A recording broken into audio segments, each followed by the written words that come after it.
آج کے اس محفل میں اس بزم میں ہم بات کریں گے سنہرے موتیوں کی۔ واصف علی واصف صاحب فرماتے ہیں کہ سمندر کی اتھاہ گہرائیوں میں، بسیط کلزم کی تاریک پہنائیوں میں، سیب کے باطن میں، پردوں میں لپٹے ہوئے مخفی خزانے، ابوتاب کے کرشمے، فطرت کے شاہکار، اپنی چمک دمک میں مست، در نایاب موتیوں کی موجودگی ایک عجب سربستہ راز ہے۔ موتی کیا ہیں؟ بس ایک جلوہ مستور کی داستان ہے۔ انسانی آنکھ سے اوجھل جھلمل کرنے والے، پردے ہی پردے میں پلنے والے کسی فنکار کی تخلیق کا افتخار ہیں۔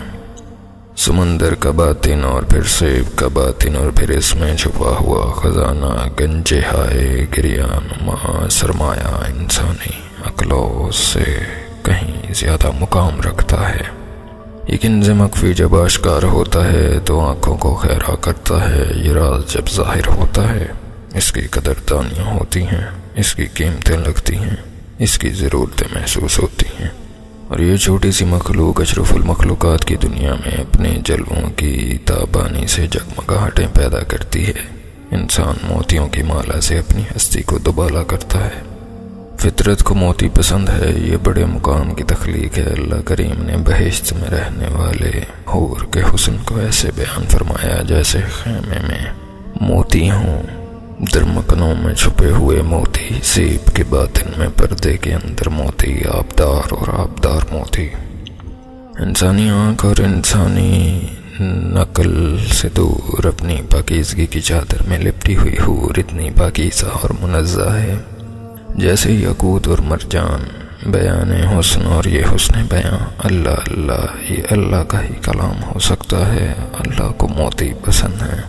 موتی سے تشبیہ اللہ تشبیہ ہے، جس شے کو انسانی ہاتھ کے لمس کا تجربہ بھی نہ ہو، انسانی آنکھ انسان کی نظر سے جس کا جمال آزاد ہو، وہ موتی کیا موتی ہوگا۔ جس طرح سمندر موتیوں کے سرمایے سے مالا مال ہے، اسی طرح بہشت دمکتے ہوئے موتیوں سے جگمگاتی ہے۔ خیموں میں چھپے ہوئے خزانے، انمول موتی، ایک راز سربستہ تخلیق کا شاہکار، فنکار کا نقش شاہکار کا نقش افتخار، موتی ہی موتی، بہشت اور بہشت، سچے موتی کی لڑیاں، خیام میں قیام کرنے والے انعام و کرام کی گنجینے۔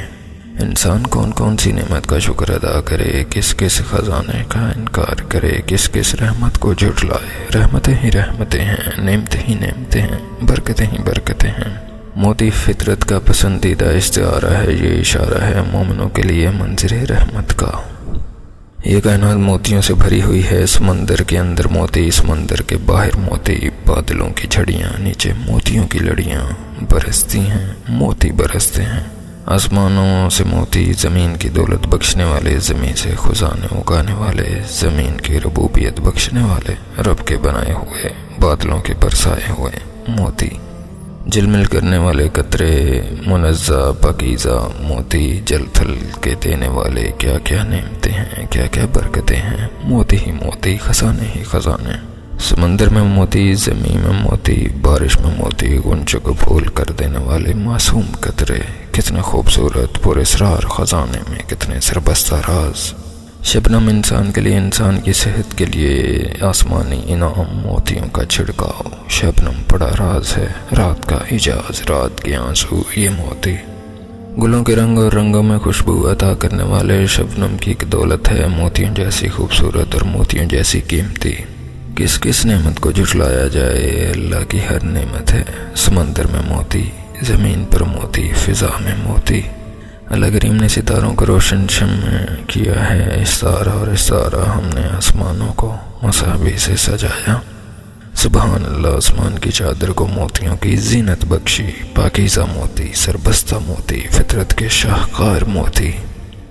موتیوں کے ذکر میں ان موتیوں کا تذکرہ کیسے نہ آئے جو خاموش آنگن میں دور والے دل کے سیب کے باطن سے ظہور کرتے ہیں اور انسان کی آنکھ سے ٹپکتے ہیں۔ یہ آسمان فکر کے ستارے ہیں کہ اندر کی آگ کے انگارے ہیں۔ آنسو کیا ہیں؟ بس موتی ہیں، چمکنے والے، بہنے والے، گرم آنسو، فریاد کی زباں، پرانی یادوں کے ترجمہ۔ انمول خزانہ ہے معصوم پکیزہ مستور دوشیزہ کے حسن سے زیادہ حسین، حور سے زیادہ مکنون، اور خزانہ کمزور کی قوت۔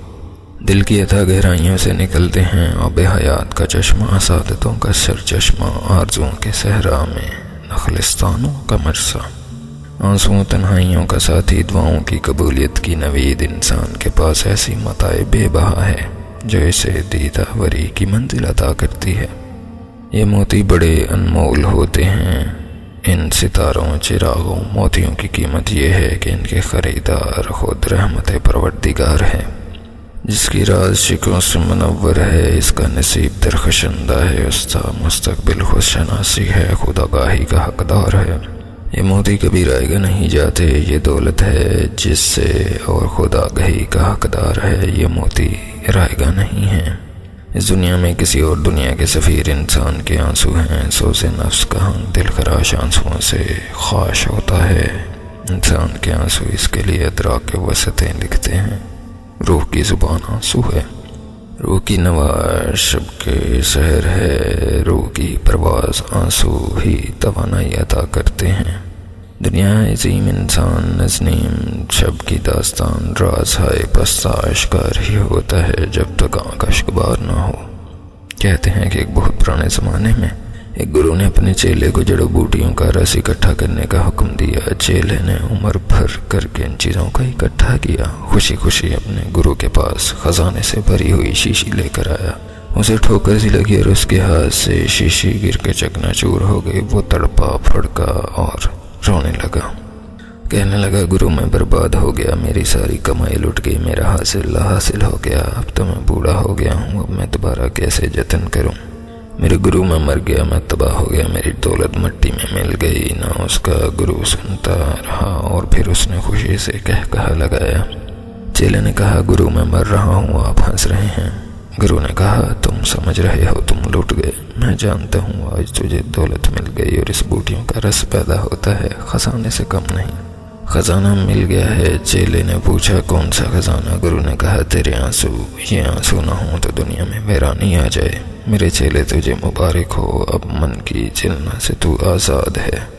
اس دنیا میں دل کی بوٹی کا امرت رس حاصل کرنا ہوتا ہے، یعنی آنسو آج تو سرفراز ہے، یہ تیرے من کے مندر کے موتی کے روشن ستارہ ہیں۔ بہرحال انسان کے آنسو حصول رحمت کا قوی ذریعہ ہیں، انسانوں کی فریاد مقبول ہے۔ بارگاہ سمدیدی میں آنسوؤں کی درخواست رد نہیں ہوتی، آنسوؤں سے زمانے بدلتے ہیں، مقدر بدلتے ہیں، نوشتے بدلتے ہیں، حوادث کے طوفان کے رخ پھر جاتے ہیں، گردش ایام کے طور بدل جاتے ہیں، فراق مجاز وصال حق بن جاتا ہے، اشکوں کے موتیوں کی مالا عالم بالا تک کی خبر لاتی ہے۔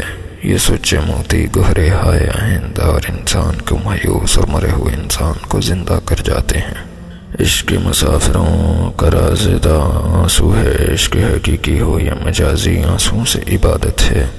ہم اپنے اللہ کے سامنے کیا پیش کریں، نامہ اعمال پیش کرنے کے قابل نہ رہا، دفتر عمل میں کیا دھرا ہے، رہی عبادت منظور ہو کہ نہ ہو، کروڑوں سال کی عبادت ایک انکار سے رائے گاں ہو گئی۔ ہم تو کتنے احکامات سے روگرداں ہیں، ہم نادان انسان ہیں، ٹوٹے ہوئے اور بہتے ہوئے اشکوں کے ساتھ ہم اس کے سامنے سربسجود ہیں کہ اللہ ہماری حقیر سی سرمایہ کاری کو قبول فرما، اپنی بارگاہ بے نیازی میں، اپنی شان اقتداری میں اور ہمارے عشقوں کو پذیرائی عطا فرما، اور ہماری ملی اور انفرادی لغزشوں کو درگزر فرما، اور عطا کر ہمیں اسلاف کا سوزدوں اور جذبہ صداقت۔ ہماری التجا فریاد اور مدع صرف یہی ہے کہ ہمارے ان موتیوں کو اپنی شان کریمی کی تابعداری عطا فرما۔ تو جانتا ہے کہ ہم بے کس و بے بس ہیں، تیرے حبیب کے نام لیوا ہیں، ہماری بساط ہی کیا ہے۔ قبول فرما میرے مولا ہماری فریاد جو صرف آنسوؤں کی زبان میں ہم بیان کرتے ہیں، تو اور تو ہی ہمارے آنسوؤں کا آخری سہارا ہے۔ تو قبول کر لے تو یہ موتی انمول ہیں، تجھے موتی پسند ہیں، ہم تیری بارگاہ میں یہ موتی پیش کرتے ہیں، ہمارے ان موتیوں کو قبول فرما۔ امید کرتا ہوں آج کے اس محفل سے آپ کو بہت کچھ سیکھنے کو ملا ہوگا۔ مزید اچھی ویڈیوز کے لیے ہمارے چینل کو لائک کیجیے، سبسکرائب کیجیے اور شیئر کیجیے۔